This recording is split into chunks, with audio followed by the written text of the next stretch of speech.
The sound of shattering glass cut through the air as Abigail Jensen's trembling hand lost its grip on the water pitcher. Cruel laughter filled the dining room of the Golden Spur Saloon, and her cheeks burned with humiliation as she bent to gather the broken pieces, her ample figure making the task more difficult under the scrutiny of judgmental eyes. "Clumsy cow," someone muttered, loud enough for everyone to hear. Surprised the floorboards don't crack when she walks. Abigail kept her eyes down, focusing on the task at hand while blinking back tears.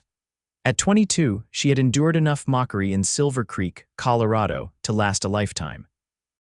The year was 1876, and while the small mining town was booming with the silver rush, opportunities for a woman of her size were limited to the kitchen or cleaning rooms at the saloon. "That's enough," a deep voice commanded from the corner. The room fell silent as Owen Zachary rose from his seat, towering over the other patrons. His imposing figure, broad-shouldered and lean-hipped, was accentuated by the dusty trail clothes and worn leather chaps of a working cowboy. His hat was pulled low, but everyone could see the glint of steel in his blue eyes. "The lady had an accident. Nothing more to it," he said, his voice carrying the slow drawl of Texas. He moved across the room with surprising grace for such a large man and knelt beside Abigail. "Let me help you with that, miss." "I can manage," Abigail whispered, mortified that her humiliation now had an audience of one more person. "I'm sure you can," he replied quietly so only she could hear, "but decent folks help one another." His calloused hand gently took the broken glass from her. "You look fine to me, miss. Don't let these jackals tell you different." Their eyes met for a brief moment, and Abigail felt something shift inside her chest. No one had spoken to her with such kindness in years. Mrs. Holloway, the saloon owner's wife, appeared with a broom and dustpan. "Back to work, Abigail. We've got hungry men waiting." Owen Zachary stood, placing his hat back on his head. "Madam," he nodded to Mrs. Holloway, then turned to Abigail. "Thank you for your service, Miss Jensen." Abigail hurried back to the kitchen, her heart racing. How did he know her name? The kitchen was sweltering as Abigail prepared dinner for the saloon's evening crowd. Her auburn hair was coming loose from its pins, and sweat dampened her collar.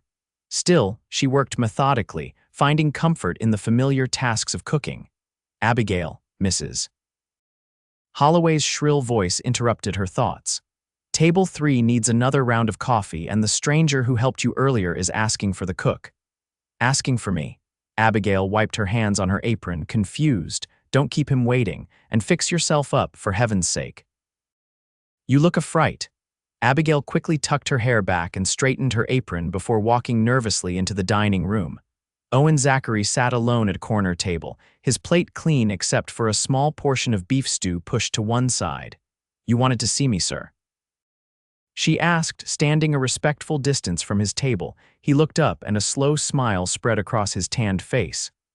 "I wanted to compliment the cook. Best meal I've had in months on the trail." "Thank you, Mr. Zachary," his eyebrows raised slightly. "You know my name, Mrs. Holloway mentioned it, and you knew mine earlier," he nodded. "Asked the barkeep, wanted to know who made such a fine stew." He gestured to the chair across from him. "Would you sit a spell, unless you're too busy?" Abigail glanced nervously toward the kitchen. "I shouldn't. Just for a moment. I've been on the trail for weeks with nobody but my horse for conversation." Against her better judgment, Abigail sat, folding her hands in her lap. "Where'd you learn to cook like that?" he asked. "My mother taught me. She passed 3 years ago. I'm sorry to hear that." His voice held genuine sympathy. "You've got a real talent." Abigail felt her cheeks warm at the compliment. "It's just stew, Mr. Zachary." "Owen," he corrected.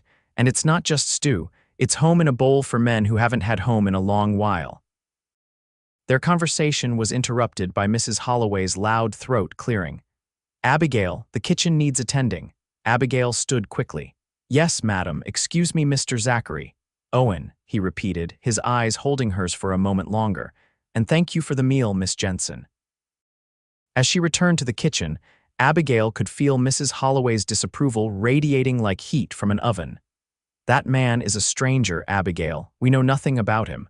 "He was just being kind," Mrs. Holloway snorted. "Men like that aren't kind without reason." "Mind your place and your duties." Abigail worked late into the evening, cleaning the kitchen after the dinner rush. By the time she finished, the saloon had quieted, with only a few dedicated drinkers remaining at the bar. She gathered her shawl and prepared to walk the short distance to the small room she rented behind the general store.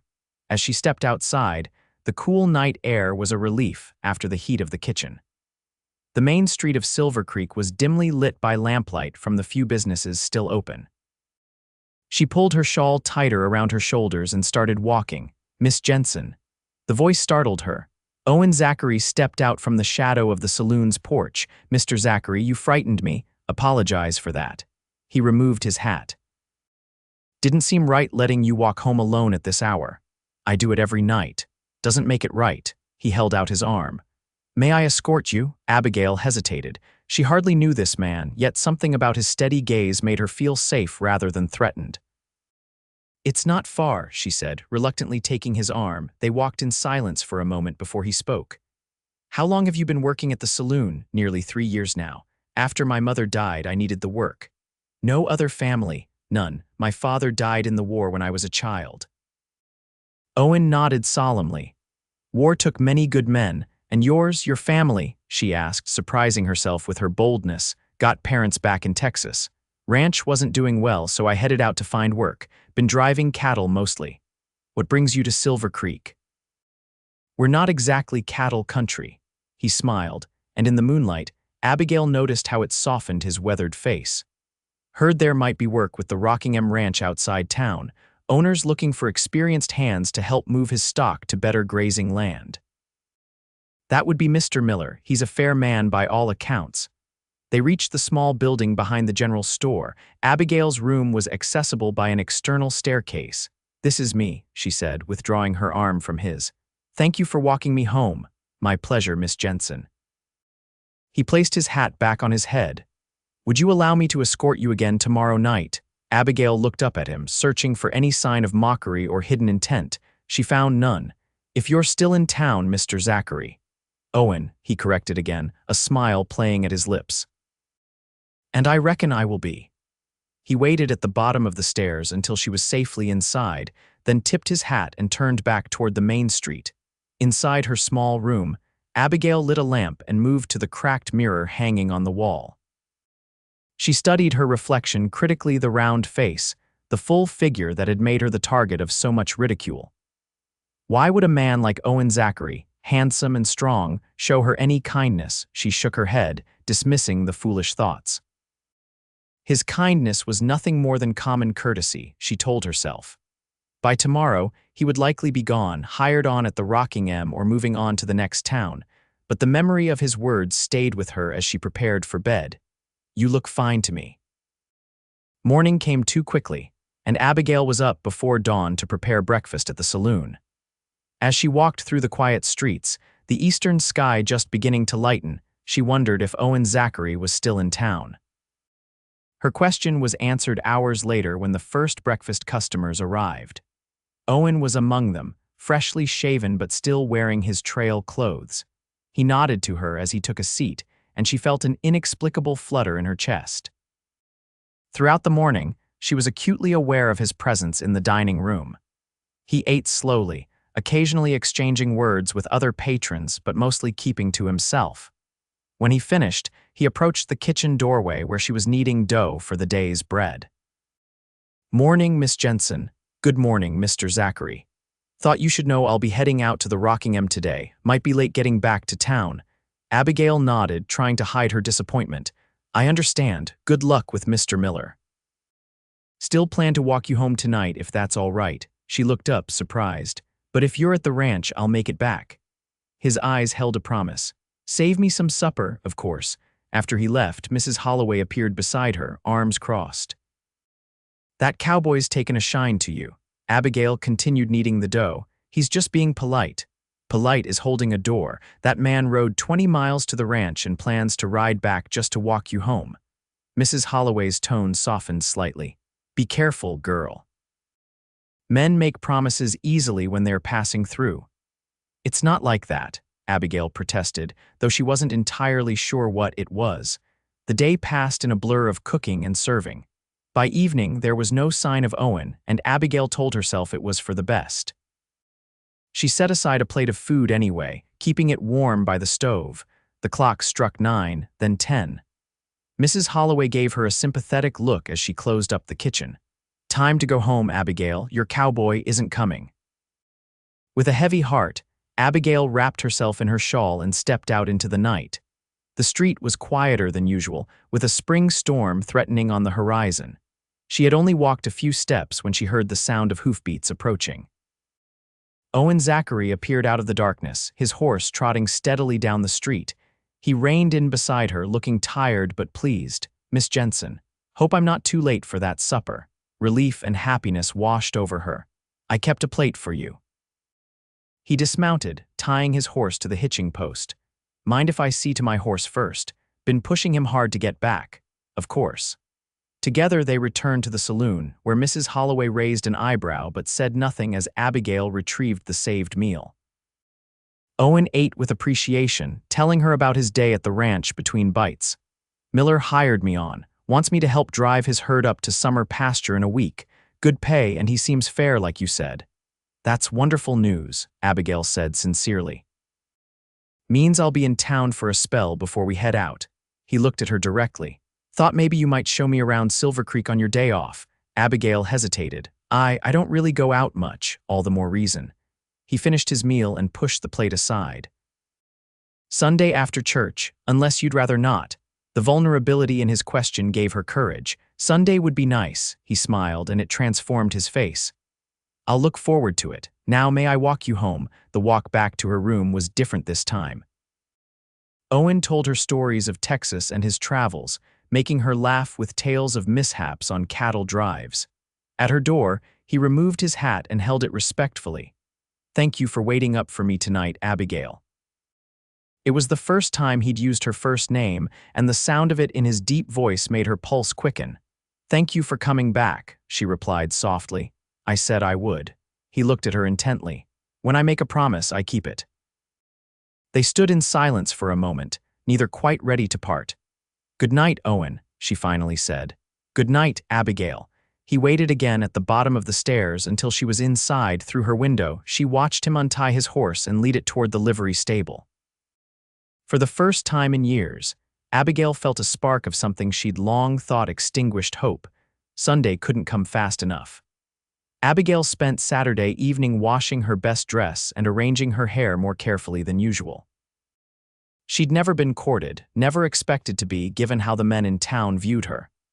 Yet here was Owen Zachary, a man who could surely have his pick of slimmer, prettier women, asking to spend time with her.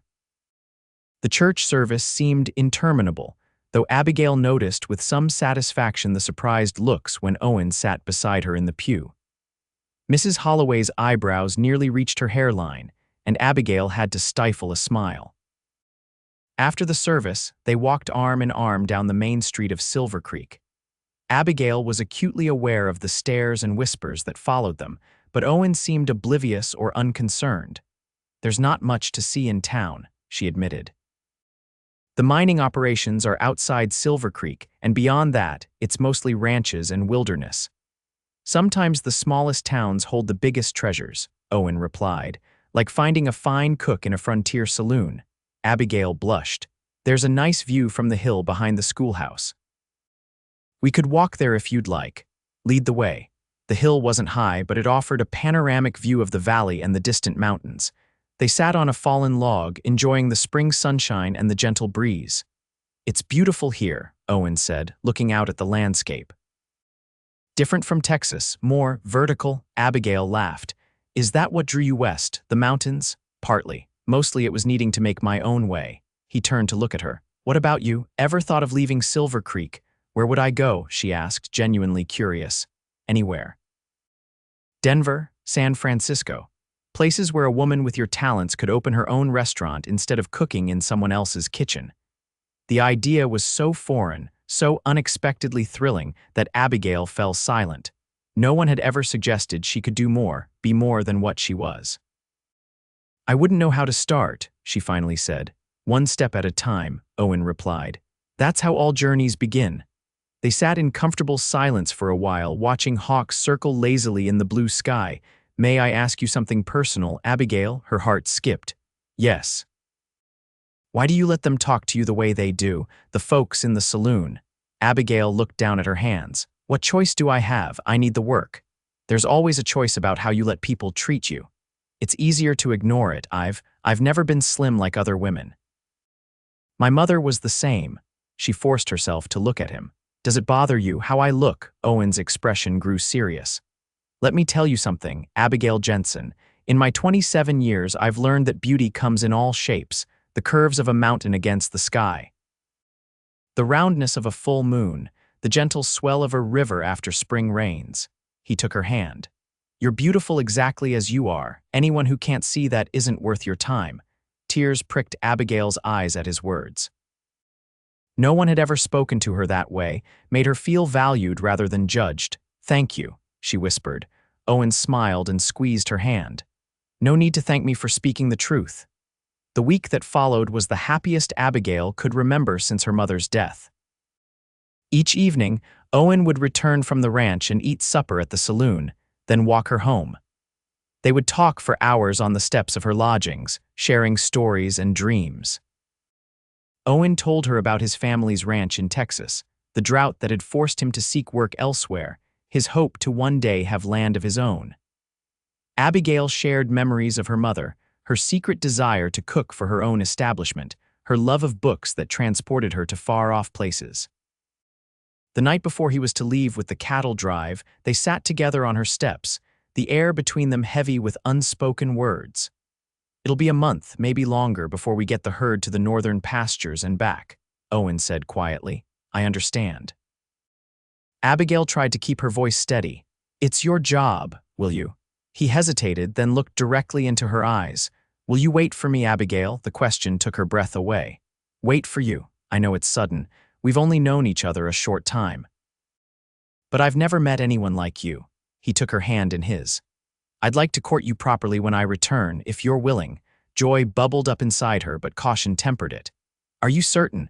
There are prettier women in town," women who Owen silenced her with a gentle finger to her lips. "I'm not interested in other women.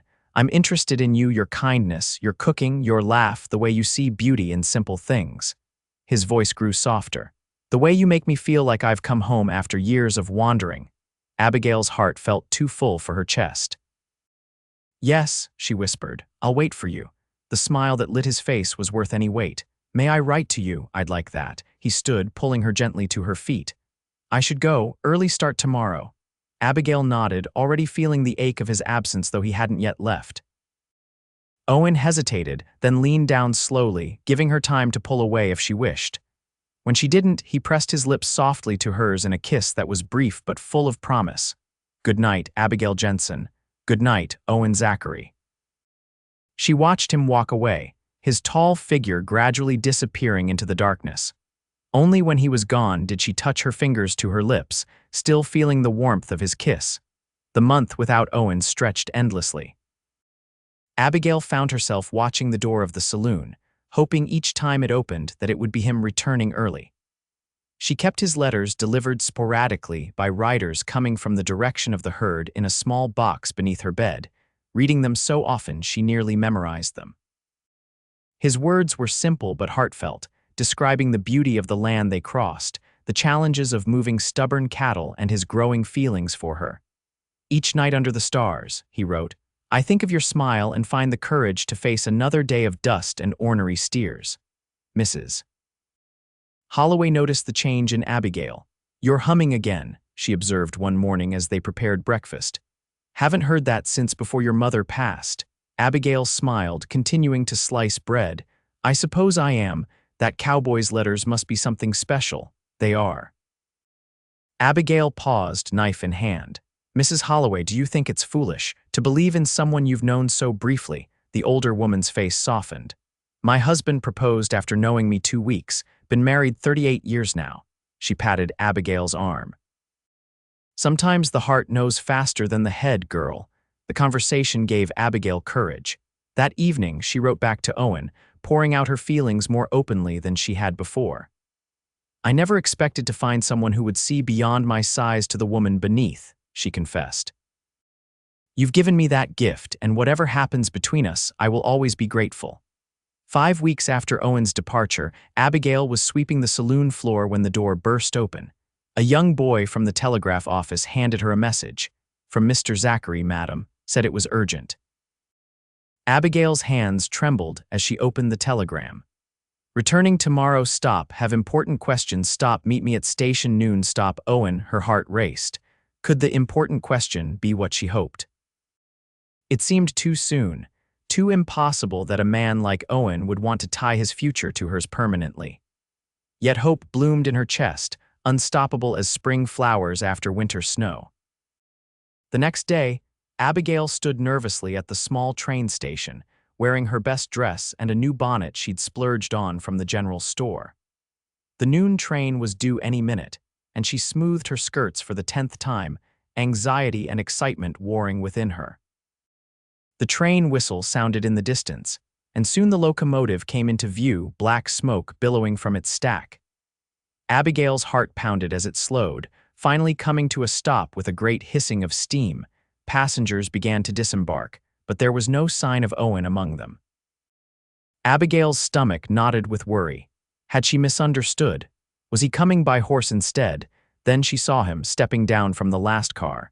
He was clean-shaven, wearing a new suit instead of his usual trail clothes, his hat in his hands. Their eyes met across the platform, and his face broke into a wide smile. Abigail forgot about propriety, about the watchful eyes of townsfolk. She hurried toward him, and he closed the distance between them in long strides. "You're here," she said breathlessly, "said I would be." He looked at her with such warmth that she felt it like physical heat. "You look beautiful, Abigail. You clean up rather well yourself," she replied, taking in his transformation from dusty cowboy to respectable gentleman. He offered her his arm, and they walked away from the station together. "Where are we going?" she asked. "Thought we might have a picnic. Found a nice spot by the creek on my way out of town last time." He led her to where a horse and buggy waited, already loaded with what appeared to be a picnic basket. Abigail looked at him questioningly. "Mrs. Holloway helped me arrange it," he explained, helping her into the buggy. "Woman's got a soft heart under all that bluster." The spot by the creek was indeed lovely, shaded by cottonwood trees with a grassy bank perfect for spreading a blanket. Owen laid out the food: fried chicken, biscuits, apple pie, all Abigail's own recipes that Mrs. Holloway had prepared. "How was the cattle drive?"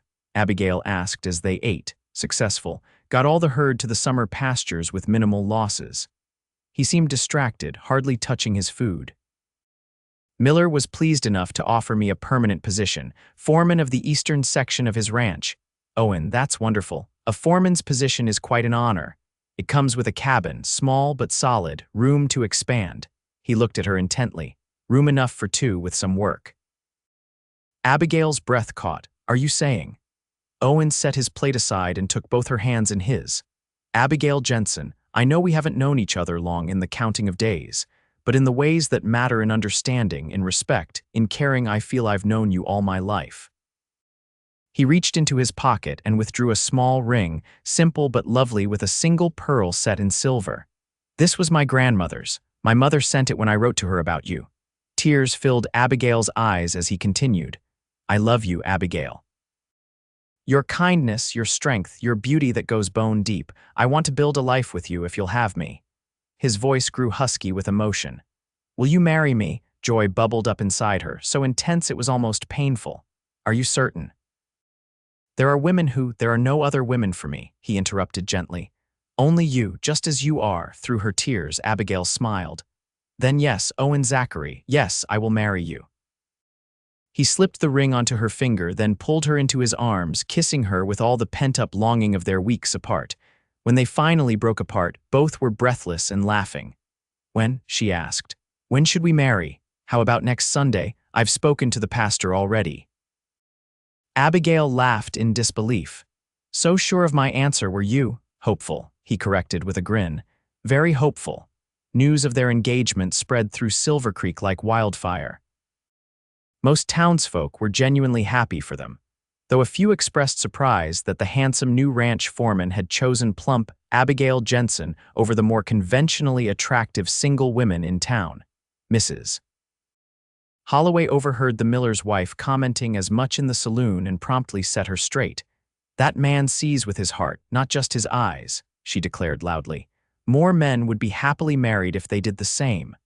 The wedding was simple but joyful. Abigail wore a cream-colored dress she'd sewn herself, with wildflowers in her hair. Owen looked resplendent in his new suit, his face solemn with happiness as they spoke their vows before the small congregation. Mr. Miller attended with his wife, presenting the couple with a fine set of dishes as a wedding gift. "Every home needs proper plates," Mrs. Miller said kindly. "And from what I hear, yours will serve the best food in the county." After the ceremony, a celebration was held at the saloon, with tables groaning under the weight of food prepared by Mrs. Holloway and her staff. Owen and Abigail danced their first dance as husband and wife to the music of a fiddle player Mr. Holloway had hired for the occasion. "Happy, Mrs. Zachary," Owen whispered as they moved slowly around the floor. "More than I ever imagined possible," Abigail replied, still marveling at her new name and new life. That night, he took her to their cabin on the Rockingham Ranch. It was indeed small but clean and well built, with a stone fireplace and sturdy furniture. Owen had prepared it for her arrival, placing wildflowers in a jar on the table and hanging curtains at the windows. "It's not much," he said, watching her face anxiously. "But with time and work, it could be a fine home." Abigail turned to him, her heart so full she could barely speak. "It's already a fine home because you're in it." Their life together began in earnest the next morning. Owen rose before dawn to attend to his duties as foreman, while Abigail set about making their cabin truly a home. She baked bread in the small oven, hung her mother's quilt on the wall, and began planning a kitchen garden outside the door. Each evening, Owen would return, tired but happy, to find a hot meal waiting and his wife's warm welcome. They would talk about their days, make plans for improvements to the cabin, and share their dreams for the future. "I've been thinking," Abigail said one night as they sat on the porch watching the sunset. "Mr. Miller mentioned the ranch hands' complain about the cook at the bunkhouse." "Old Pete, his biscuits could sink a ship," Owen agreed. "What are you thinking?" "Perhaps I could take over the cooking for the men, for extra pay, of course." She looked at him uncertainly. "Would that be appropriate, do you think, for the foreman's wife?" Owen considered this. "Most foremen's wives don't work, but then most foremen's wives don't cook like you," he smiled. "If it would make you happy, I'm all for it. The men would certainly be grateful." With Mr. Miller's approval, Abigail began preparing meals for the dozen ranch hands. The men's appreciation was immediate and vocal, with several declaring they'd never eaten so well. Mr. Miller, noting the improvement in morale, increased her wages after just 2 weeks. "Never seen the men so eager to get back to the bunkhouse at mealtime," he told Abigail and Owen. "Worth every penny to keep them happy and working hard." With the additional income, they began improving their cabin. Owen added a bedroom, extending the small structure to accommodate the children they hoped would come. Abigail planted not just a kitchen garden but flowers as well, bringing color and fragrance to their home. Summer turned to fall, and as the aspens on the mountainsides turned gold, Abigail discovered she was expecting their first child. Owen's reaction to the news was everything she could have hoped for: joy, tenderness, and a protective concern that manifested in his insistence that she reduce her workload. "I'm pregnant, not ill," she protested, when he suggested hiring help for the bunkhouse cooking. "You're carrying my child," he replied, his hand gentle on her still flat stomach. "Our child. I want you both healthy and rested," they compromised. Abigail would continue cooking but would train young Jenny Miller, the ranch owner's daughter, to assist her. The arrangement worked well, with Jenny proving an apt pupil eager to learn Abigail's recipes and techniques. As Abigail's body changed with the pregnancy, growing rounder still, she sometimes caught herself feeling self-conscious. Years of mockery had left deep wounds. One evening, as she stood before the mirror in their bedroom, she ran her hands over her expanded waistline with a frown. Owen found her there and wrapped his arms around her from behind, his hands covering hers. "What's troubling you, love? I was already so big," she whispered. "Now I'm enormous." He turned her gently to face him. "You're carrying our child, Abigail. There's nothing more beautiful in this world." He kissed her softly. "I love every inch of you, every curve, every freckle. I always have, from the first moment I saw you in that saloon. Even when I dropped the water pitcher, especially then. You looked so determined, gathering up those pieces with your chin held high." He smiled at the memory. "I thought to myself, there's a woman with courage, a woman worth knowing."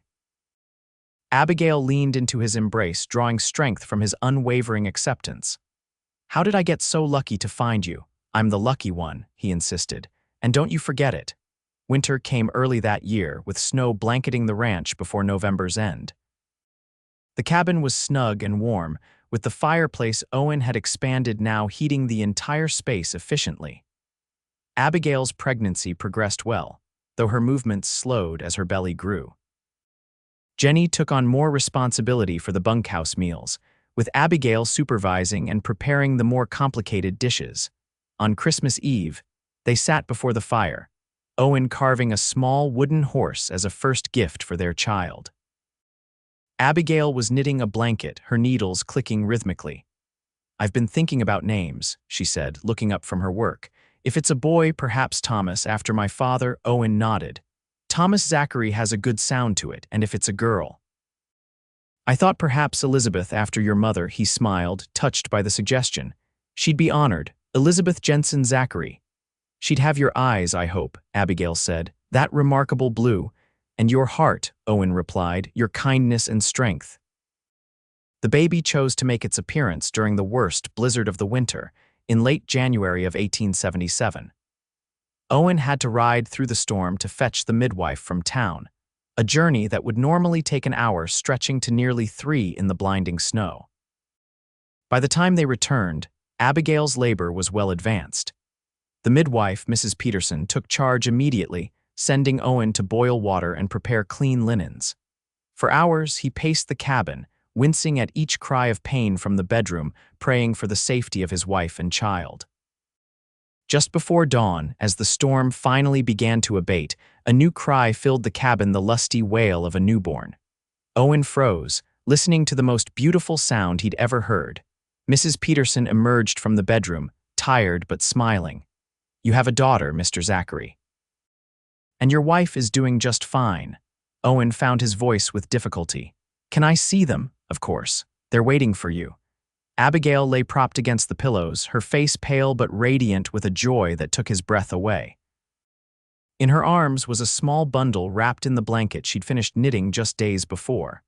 "Owen," she whispered as he approached, "come meet your daughter." He sat carefully on the edge of the bed, peering at the tiny red face nestled against Abigail's breast. The baby's eyes were closed, her miniature features scrunched in concentration as she nursed. "She's perfect," he said, his voice breaking with emotion. "You're both perfect." Abigail smiled tiredly. "Elizabeth Jensen Zachary, do you approve?" "With all my heart."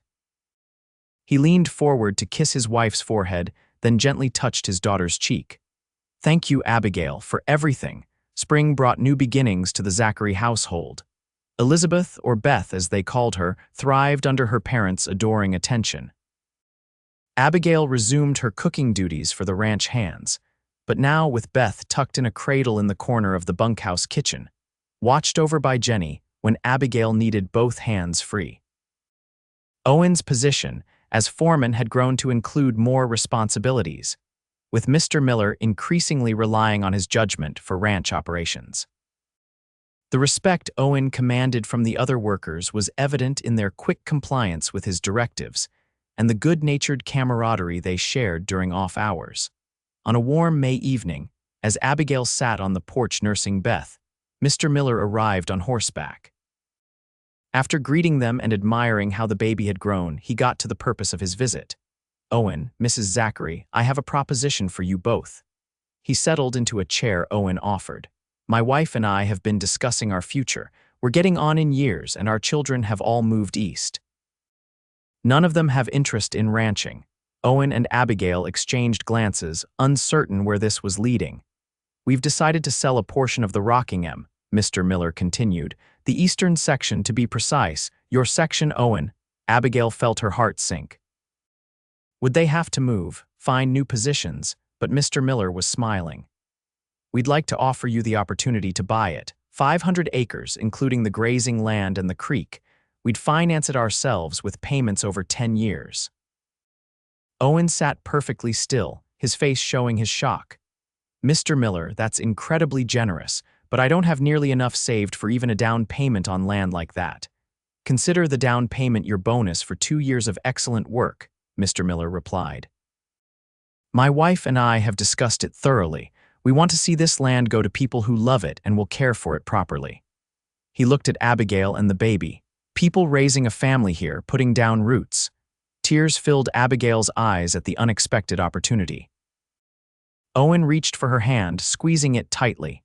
We'd be honored, Mr. Miller, he said, his voice thick with emotion. More than I can express. Good, good. The older man stood, clearly pleased. Have your answer by the end of the week, though I can see it's already decided. He tipped his hat to Abigail. Mrs. Zachary, I'll expect one of your apple pies as part of the contract. After he left, Owen and Abigail sat in stunned silence, the magnitude of what had just been offered slowly sinking in. Our own ranch, Abigail finally whispered. Owen, can we really do this? He turned to her, his face alight with a joy she hadn't seen since Beth's birth. With you by my side, we can do anything. He looked out at the land that could soon be theirs, the rolling pastures, the line of cottonwoods marking the creek, the distant mountains purple against the sky. We'll call it the Double Z. For Zachary, Abigail nodded. For Zachary and Zachary, he corrected, smiling at her. Equal partners, as we've always been. The years that followed brought both challenges and joys to the Double Z ranch. Owen and Abigail worked tirelessly to establish their own herd, starting small but growing steadily. The cabin expanded again, with a proper kitchen that became Abigail's pride and joy. Beth grew from infant to toddler to a lively little girl with her father's blue eyes and her mother's determined spirit. When she was 3, she gained a brother, Thomas Owen Zachary, born on a clear autumn night with considerably less drama than his sister's arrival. Abigail's reputation as a cook spread beyond the ranch. When a new hotel opened in Silvercreek in 1880, the owner approached her about supplying baked goods for their dining room. This led to a small but profitable side business, with Abigail baking pies, cakes, and bread 3 times a week for delivery to town. Owen continued to improve the ranch, adding a barn, expanding their grazing areas, and experimenting with new breeding stock to improve their herd. By 1882, 5 years after purchasing the land, the Double Z was recognized as one of the most promising small ranches in the county. They made their final payment to Mr. Miller in the summer of 1887, celebrating with a barbecue that brought together friends from town and neighboring ranches. 10-year-old Beth and 7-year-old Thomas proudly helped serve the guests, both children now confident and well-spoken from years of listening to their parents' dinner table conversations with visitors from all walks of life. As twilight fell and the guests departed, Owen found Abigail standing alone by the corral, looking out at their land with a contented smile. Happy, Mrs. Zachary? He asked, just as he had on their wedding night. She turned to him, her face soft in the fading light. At 33, Abigail had grown more comfortable in her own skin. Her figure was still ample, but years of ranch work had given her strength and endurance she'd never had in her saloon days. A few strands of silver now threaded through her auburn hair, matching the touch of gray at Owen's temples. Very happy, she replied, leaning into his embrace. Do you remember that first night you walked me home in Silvercreek? If someone had told me then what our life would become, I wouldn't have believed them. No, he smiled, his arms tightening around her waist. I would have. Knew you were special the moment I saw you. Even when they were mocking me, calling me names, especially then, saw how you held your head high, didn't let them break you. He turned her to face him. That's when I knew you had the strength it takes to build something lasting, a home, a family. A life. Abigail raised her hand to his cheek, still marveling after all these years at the love she saw in his eyes. You saw me when no one else did. "I saw you," he agreed, "and I thought to myself, there's a woman who looks mighty fine to me." From the house came the sound of their children's laughter, and in the distance, cattle lowed softly in the evening air. The Double Z was peaceful, prosperous, built on hard work and the unshakable foundation of their love. Owen took Abigail's hand, and together they walked back toward the house, toward their children, toward the future they continued to build together. With every step, Abigail felt the truth she'd learned over their years together. That love, true love, sees beyond surfaces to the heart beneath, and in that seeing creates something beautiful and enduring. Behind them, the first stars appeared in the darkening sky, witnessing the simple, profound miracle of two people who had found in each other exactly what they needed: acceptance, partnership, and a love that had only grown stronger with the passing years. As they reached the porch, Owen paused, drawing Abigail close for a kiss that held all the tenderness of their first and all the depth of the years between. When they parted, both were smiling, secure in the knowledge that what they had built together would endure, a legacy of love for their children and the generations to follow. "Come on," Abigail said, taking his hand again. "The children are waiting." And together, they stepped into the warm light of home.